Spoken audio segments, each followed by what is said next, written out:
Hello students, welcome to Brilliant Minds. I am Aarti, your maths teacher. आज हम start करेंगे अपनी क्लास 9 की बुक कैंडिडेट मैथमेटिक्स में से chapter number 10 mid point theorem and intercept theorem, exercise 10 से। एक ही एक्सरसाइज है, अकॉर्डिंग टू हमारे सिलेबस जो है हम उसको कवर करेंगे। एंड आपको क्या करना है, सबसे पहले जब हम एक्सरसाइज स्टार्ट करेंगे मिड पॉइंट थ्योरम की, उससे पहले हम समझ लेते हैं कि मिड पॉइंट थ्योरम होती क्या है। देन अगर आपको मिड पॉइंट थ्योरम आती है तो आप इजीली अपने क्वेश्चन में थ्योरम अप्लाई करके क्वेश्चंस को फाइंड कर सकते हैं एंड सॉल्व कर सकते हैं। चलिए स्टार्ट करते हैं। सबसे पहले समझते हैं मिड पॉइंट थ्योरम। इससे पहले अगर चैनल पर फर्स्ट टाइम आए हैं, जब तक सब्सक्राइब नहीं किया है, then subscribe the channel and press the bell icon. आपके पास न्यू वीडियोज़ की नोटिफिकेशन भी टाइमली आती रहेगी।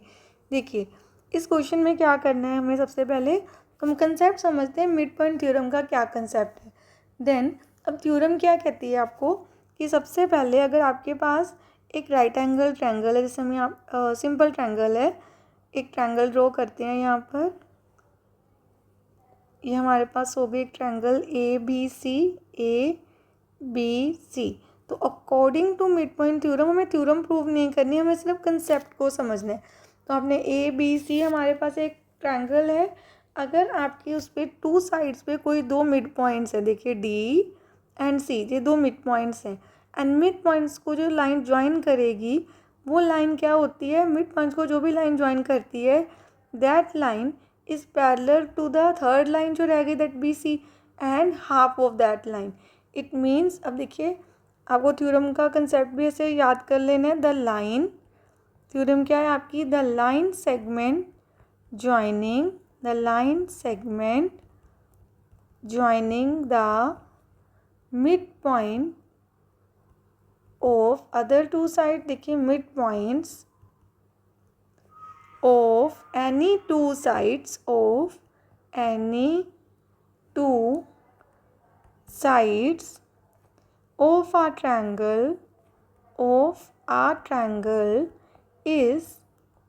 triangle is किसके इक्वल है, पहले तो पैरेलल है, is parallel and parallel to the third side. पहले हम लिख देंगे ये क्या है, parallel to the third side. Third side कौन सी जो रहेगी, that is b C in our example जो हमने लिखी है। एंड सेम साइड, यही साइड जो डी सी साइड है, and is same side is equal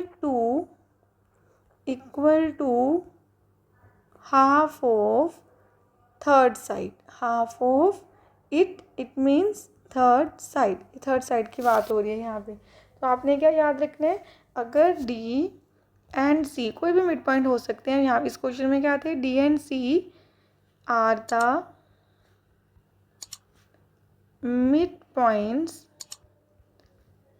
points of sides A B and A C respectively.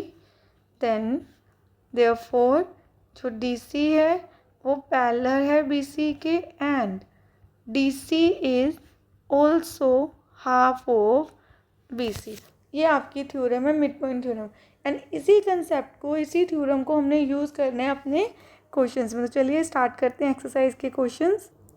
अब देखिए एक्सरसाइज 10 का question number 1 part 1, in triangle A B सी, ये ऑलरेडी गिवन है figure हमें question में, D and E are the mid points of A B and A C side respectively. And हमें given क्या दिया हुआ है, आपको साइड डी ई ऑलरेडी दी हुई है, D E is equal to 10 centimetre. And find करनी है आपको लेंथ बी सी की। तो मिड पॉइंट थ्योरम से आप कर सकते हैं, सिंपली आपको क्या लिखना है, D and E are the mid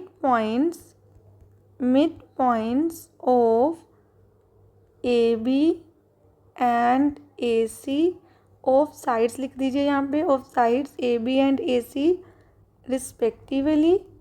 therefore D क्या होगा, जो डी ई लाइन है, D E line is equal to half of B C. Parallel भी होते हुए क्वेश्चन में उसका हमें नहीं फाइंड करना, तो हमने ओनली ये लिख दिया। एंड आपको रीज़न साथ में लिखना है।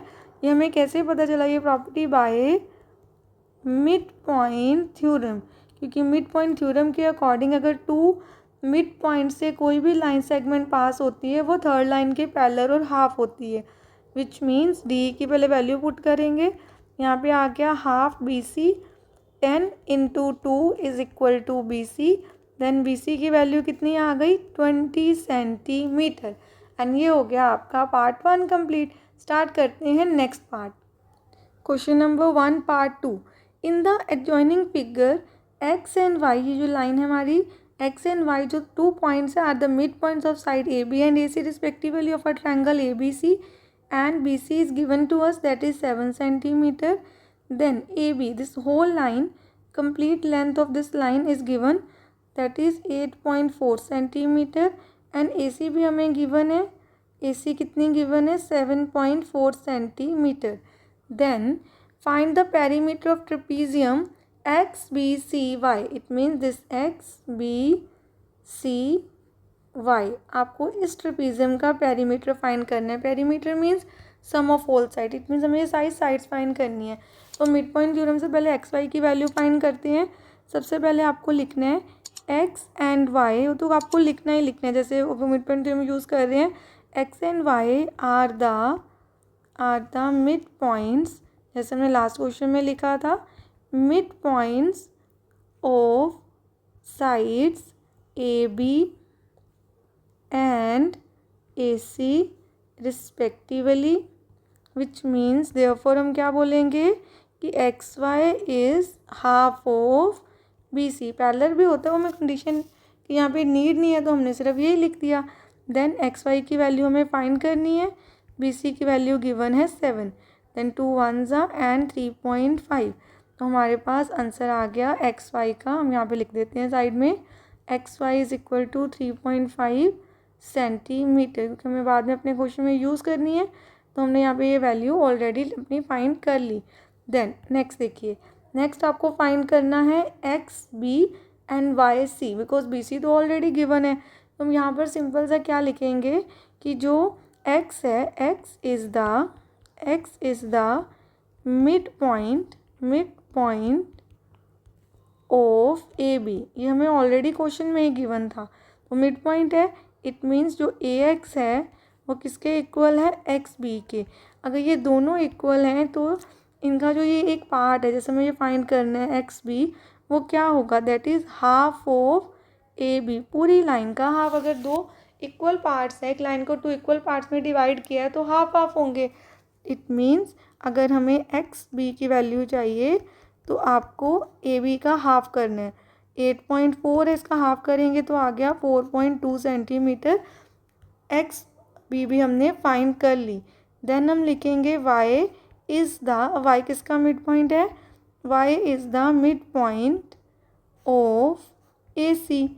इट मीन्स जो ये लाइन है हमारी A Y and Y C, वो भी दोनों इक्वल एंड हाफ है ए सी के। तो वाई सी कितना आ गया हमारे पास, हाफ ऑफ 7.4, यहाँ पर लेंथ थी, हाँ 7.4, तो आपके पास आया 3.7 सेंटीमीटर। हमने ये भी लेंथ फाइंड कर ली। अब आपको फाइंड करना है पेरीमीटर, जो हम यहाँ पे फाइंड करते हैं, perimeter of trapezium X B C Y is equal to what, sum of all side, which means X Y plus X B plus B C plus Y C. अब सारी लेंथ्स को आपको ऐड कर देना है। X Y कितना है हमारे पास 3.5 प्लस एक्स बी हमारे पास है 4.2, बी सी 7 प्लस 3.7, इन सबको ऐड कर देते हैं एंड ऐड करके फाइनल आंसर हमारे पास आ गया 18.4 सेंटीमीटर।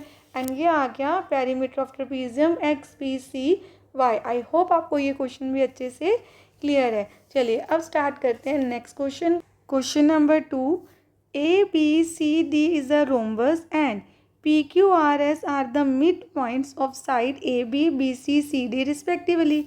शो डैट, ये जो क्वाड्रिलेटर है P Q R S is a rectangle.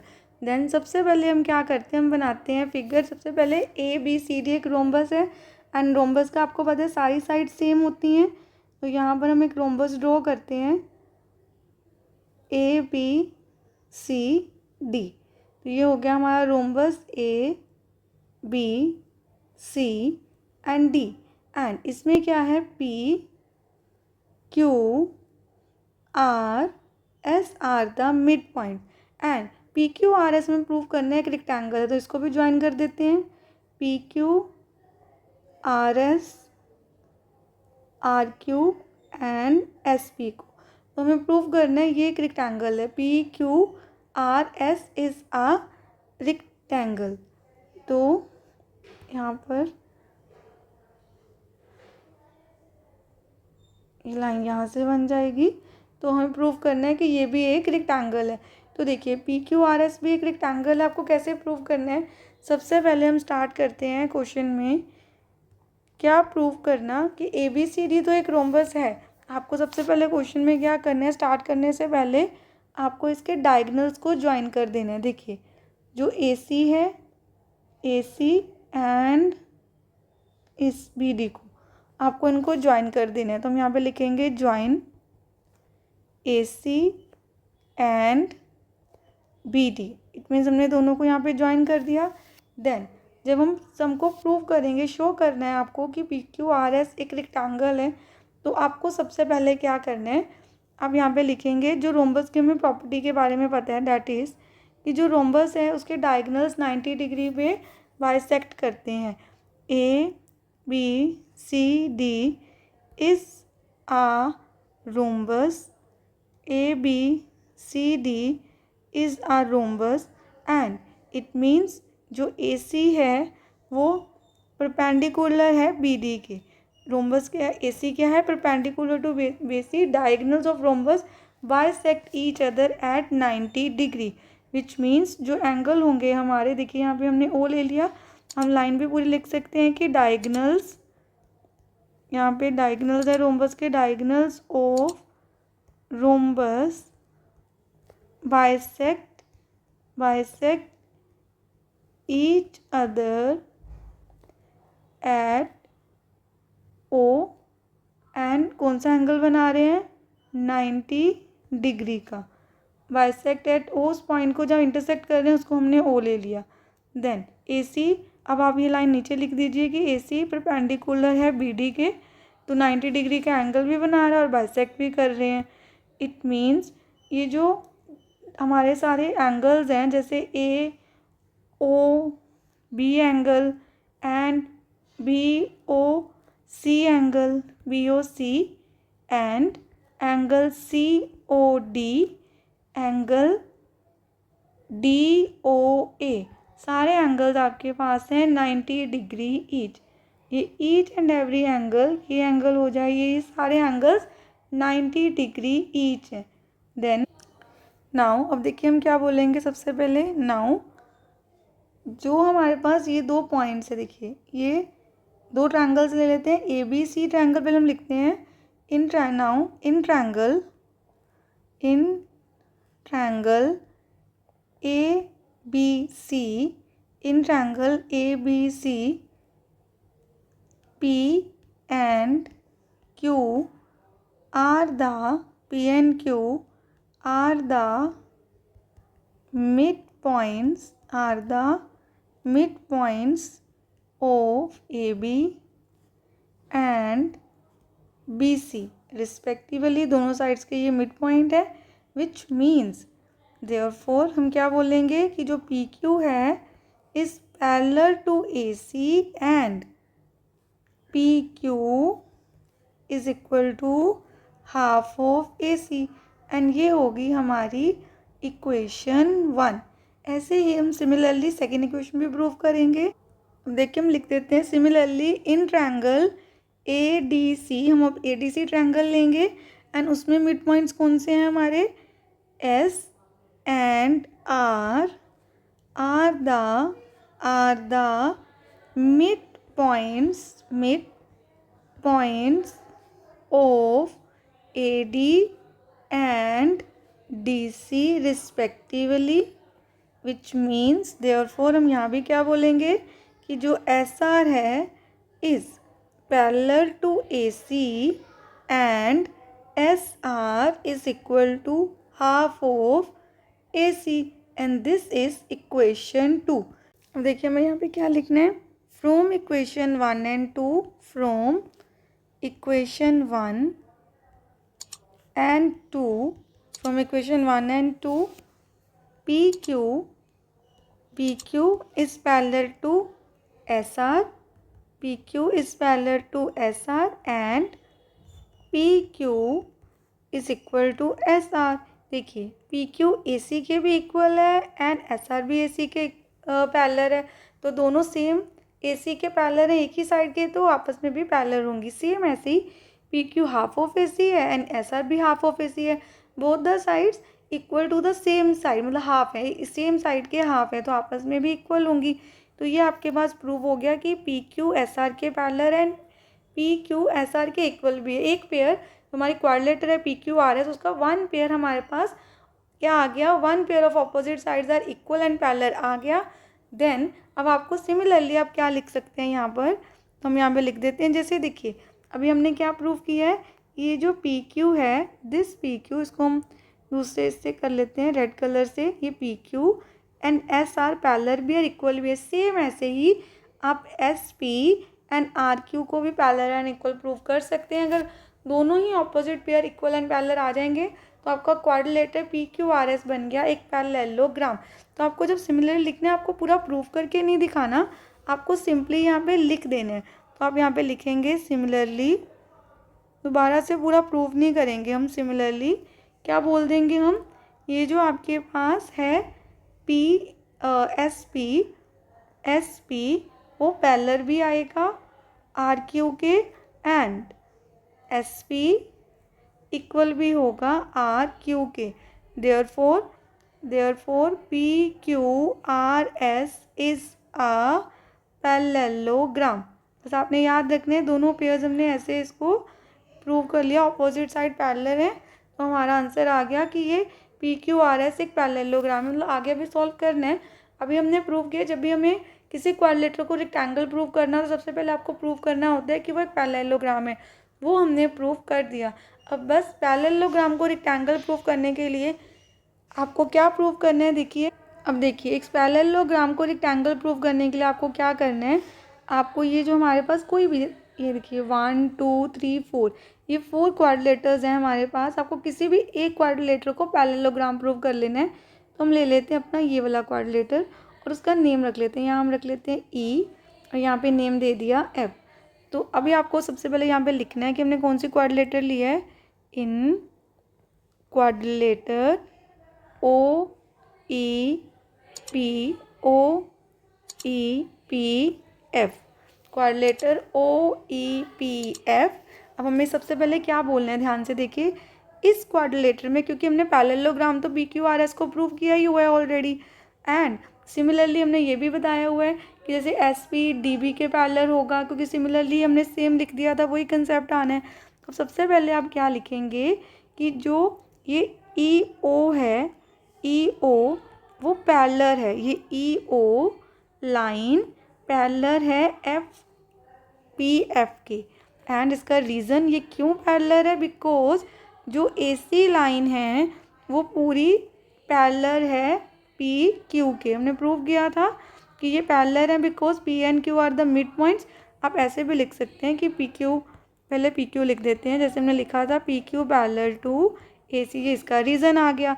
Then similarly same ऐसे ही जो PE है वो भी, ये PE जो लाइन है वो भी FO के पैरेलल है, FO के पैरेलल है। इसका रीज़न क्या देंगे आप कि जो SP है वो पैरेलल है BD के, सेम रीज़न कि वो भी मिड पॉइंट्स है, मिड पॉइंट्स के कारण SP are the mid points of the side.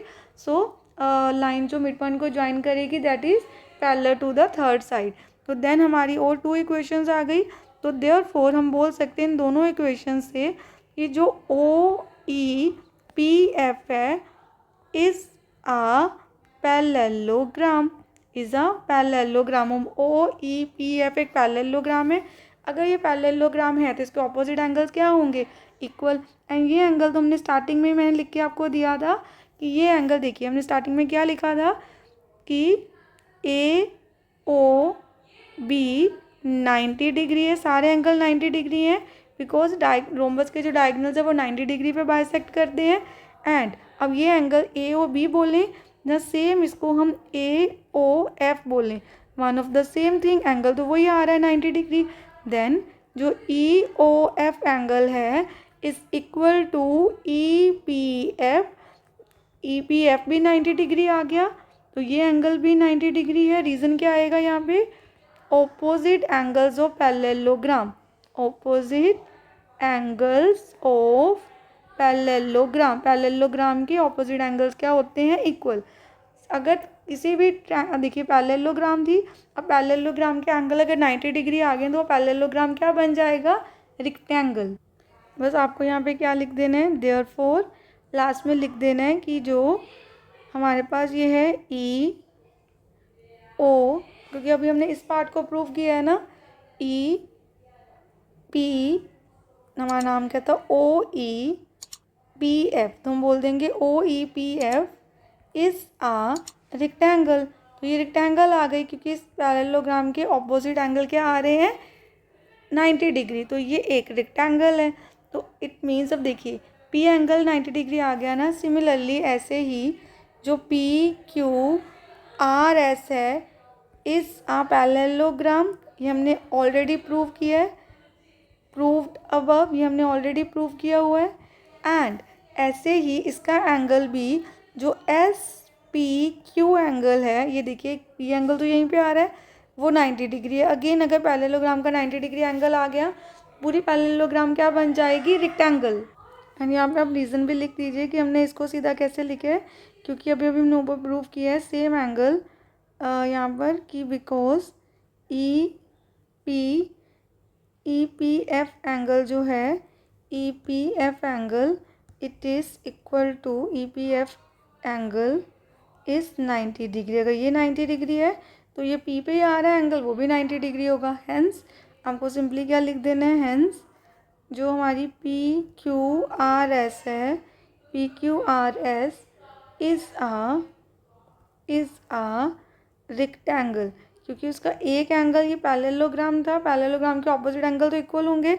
जैसे हमने लिखा कि एस पी क्यू 90 डिग्री है, सिमिलरली अब यहाँ पे देखिए वो पैरेललोग्राम है, तो हम यहाँ पे लिख देते हैं सिमिलरली जो इसका ऑपोजिट एंगल है एस पी क्यू के ऑपोजिट कौन सा एंगल है, एस आर क्यू, तो एंगल एस आर क्यू भी 90 डिग्री है। Same reason, opposite angles of parallelogram, opposite angles of parallelogram, अब इसके भी दो ऑपोजिट एंगल, दोनों ऑपोजिट एंगल 90 डिग्री आ गए हैं, तो ये पी क्यू आर एस भी आपके पास क्या बन गया, एक रेक्टेंगल। एंड हैंस प्रूफ भी हमने यहाँ पे प्रूव कर दिया क्वेश्चन।